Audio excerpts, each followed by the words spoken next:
Un président s'enfuit dans un hélicoptère français. Des milliers de jeunes crient leur liberté dans les rues. Et tout un continent commence à trembler. C'est arrivé à Madagascar, là où Andry Rajoelina, le président accusé de corruption, a fui son propre peuple grâce à la France. Imaginez la scène. Le chef de l'État quitte le palais sous la colère populaire, aidé par ceux-là même qui profitent des richesses du pays depuis des décennies. Madagascar, immense île pleine de nickel, de cobalt et de terres rares, mais où la majorité vit dans la pauvreté. Coupure d'électricité, écoles abandonnées, hôpitaux vides. Pendant que la France et ses entreprises ramassent les profits, les Malgaches voient leurs ressources s'envoler et leur avenir s'assombrir. Cette fois, la jeunesse a dit non. Fatiguée d'être sacrifiée, elle a bravé la peur pour réclamer justice et dignité. Les rues d'Antananarivo ont vibré du même chant. À bas les marionnettes, à bas la domination étrangère. La fuite du président, dans un appareil frappé du drapeau français, a tout fait basculer. Ce n'est plus seulement un scandale de corruption. C'est le symbole d'un système où quelques-uns s'enrichissent en laissant tout un peuple dans la misère. Un système qui, s'il ne s'effondre pas, condamne des générations de jeunes à la pauvreté, pendant que d'autres profitent de leurs terres. Mais ce qui a commencé à Madagascar n'est pas un cas isolé. C'est la révolte d'une jeunesse africaine qui refuse d'être exploitée et qui commence à s'unir. Le vrai pouvoir change de camp, finit la peur, place à la conscience et à la force du collectif africain. Mais comment la situation a-t-elle pu dégénérer à ce point? Pour comprendre ce moment décisif, il faut revenir aux origines de la crise et dévoiler les véritables mécanismes du contrôle français à Madagascar. Comment un pays aussi riche en nickel, cobalt et terres rares peut-il manquer d'électricité, d'eau et de médicaments? Cette question hante chaque foyer à Madagascar, l'une des îles les plus riches du monde en minerais, des ressources aujourd'hui indispensables à la technologie moderne, des batteries pour voitures électriques jusqu'aux smartphones les plus avancés. Pourtant, derrière cette immense richesse cachée sous la terre rouge, la réalité quotidienne est faite de noirceur et de privation. Les coupures d'électricité plongent des quartiers entiers dans l'obscurité, les robinets sont à sec, et les hôpitaux manquent cruellement de médicaments. Les écoles, elles, peinent à fournir des livres aux enfants, dont l'espoir d'un avenir meilleur s'amenuise chaque jour. Pourquoi tant de pauvreté dans un pays aussi doté par la nature? Tout commence par un constat glaçant. Près de 80% des licences minières malgaches appartiennent à des entreprises françaises.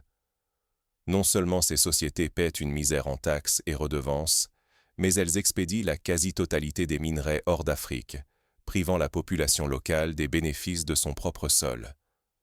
Chaque gramme de cobalt ou de nickel, extrait en terre malgache, enrichit d'abord les multinationales étrangères, puis les élites complices.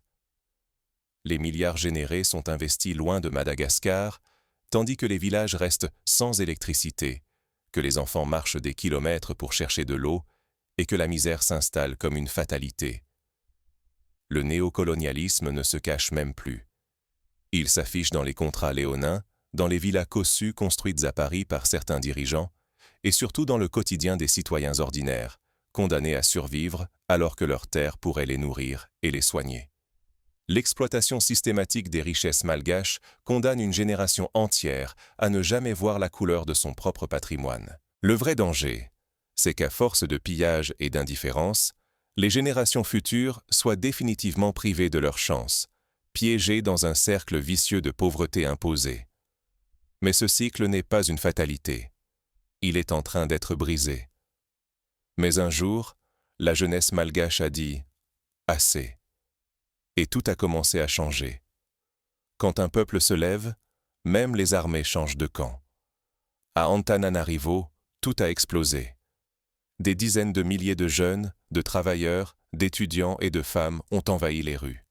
Un seul cri « À bas la marionnette de la France !» Ce jour-là, les barrières sociales se sont effondrées. Ouvriers et professeurs, commerçants et soignants, tous unis derrière le même rêve, reprendre le contrôle de leur destin. Face à cette colère, l'élite de l'armée malgache, le groupement Capsat, a fait basculer l'histoire.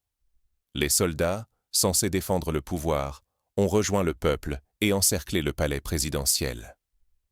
La panique s'est emparée des cercles du pouvoir. Les affrontements ont été violents, des morts, des blessés, mais une détermination plus forte encore. Les manifestants criaient « Si nous tombons, ce sera pour la liberté ». La France, témoin de la chute de son allié, n'a eu qu'une seule option. Sous pression, elle a exfiltré le président en secret, dans un hélicoptère militaire, sous les yeux du peuple révolté. Ce moment restera gravé dans l'histoire, la fin d'un modèle où une poignée décide pour des millions. Si la révolution malgache avait échoué, c'est l'espoir d'émancipation de toute l'Afrique qui aurait été brisé. L'unité populaire, le courage de l'armée, la panique de l'ancienne puissance coloniale. Tous les piliers du vieux système ont vacillé en une nuit. Madagascar a montré à l'Afrique entière que la puissance ne réside plus dans la force étrangère, mais dans la volonté collective. Pourtant, ce soulèvement ne fait pas figure d'exception. Il s'inscrit dans une vague plus large qui traverse aujourd'hui tout le continent africain. Ce n'est pas seulement Madagascar, l'étincelle gagne tout le continent.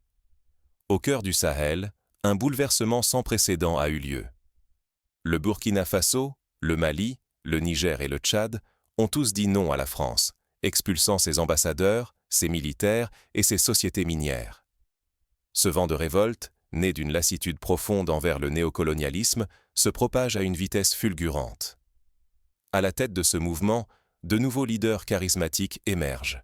Le capitaine Traoré au Burkina Faso, le colonel Goïta au Mali, le général Tiani au Niger et désormais le colonel Randrian à Madagascar. Leur point commun ? Ils incarnent le refus catégorique de voir leur pays servir des intérêts étrangers au détriment de leur peuple. Les peuples du Sahel et de Madagascar ne veulent plus être dépossédés de leurs richesses, ni voir leurs minerais partir vers l'Europe pendant qu'eux-mêmes vivent dans la misère. Ce n'est plus une collection de coups d'État isolés, mais bien une contagion révolutionnaire, où chaque victoire inspire la suivante. À Paris, c'est la panique. Les palais ministériels bruissent de réunions d'urgence. La France tente de négocier, d'amadouer, mais ses promesses n'impressionnent plus personne. Quand elle comprend que l'accès à l'uranium, au cobalt, au nickel et aux autres ressources stratégiques lui échappe, c'est tout le modèle d'exploitation qui vacille. Les tentatives diplomatiques tournent court. Les sanctions, la suspension de Madagascar par l'Union africaine, les menaces à peine voilées. Rien n'y fait. La solidarité africaine s'affirme. Les peuples et les armées refusent désormais d'obéir à des ordres venus d'ailleurs. Une conscience nouvelle naît sur le continent. Ce n'est plus la peur, mais l'unité et la dignité qui guident les choix. La jeunesse, les femmes, les travailleurs, tous se reconnaissent dans cette quête de souveraineté. Leur slogan résonne d'Antananarivo à Ouagadougou. Notre richesse, notre avenir. Jamais le rapport de force n'a été aussi bouleversé. Ce qui se joue ici, c'est bien plus que le sort d'un président ou d'un gouvernement. C'est l'avenir énergétique, industriel et politique de l'Afrique, et de la France elle-même, désormais menacée de perdre son rang sur la scène internationale. Mais face à cette lame de fond, comment l'Occident, la France et même les institutions africaines peuvent-ils réagir ? Les réactions ne se font pas attendre. Dans les chancelleries occidentales comme au sein de l'Union africaine, l'inquiétude grandit. Mais la voix des peuples africains est-elle encore entendue ? Ou tente-t-on déjà de réprimer cette nouvelle ère ? Et si, pour la première fois, le vrai pouvoir était du côté du peuple africain conscient ? Cette question n'est pas qu'un rêve. C'est une réalité en train de naître sous nos yeux, du Sahel à Madagascar. Pendant des décennies, la France et l'Occident ont bâti leur puissance en s'appuyant sur les matières premières africaines. Uranium nigérien, cobalt malgache, or burkinabé, pétrole tchadien. Ce sont ces ressources qui alimentent les usines, les technologies et les économies du Nord. En vérité, l'Europe et l'Occident dépendent de la richesse africaine bien plus qu'ils ne veulent l'avouer. Jusqu'ici, chaque fois que l'Afrique a tenté de s'émanciper, les vieilles méthodes ont ressurgi. Sanctions économiques, propagande, financement d'opposition docile, menaces militaires voilées. Mais aujourd'hui, quelque chose a changé. La peur a changé de camp. Les palais tremblent, car la jeunesse ose, la diaspora s'unit, et les peuples refusent la résignation. Ce réveil des consciences, porté par les jeunes et la diaspora, s'accompagne d'un profond désir d'unité africaine. À Madagascar comme ailleurs, la population ne veut plus être divisée ni manipulée. Elle réclame la souveraineté sur ses richesses et la dignité pour chaque citoyen. Face à cette vague, l'Union africaine apparaît de plus en plus comme un relais des intérêts étrangers, incapable d'incarner la volonté populaire. Son manque de réaction sincère, ses suspensions décidées sous pression, n'impressionnent plus personne.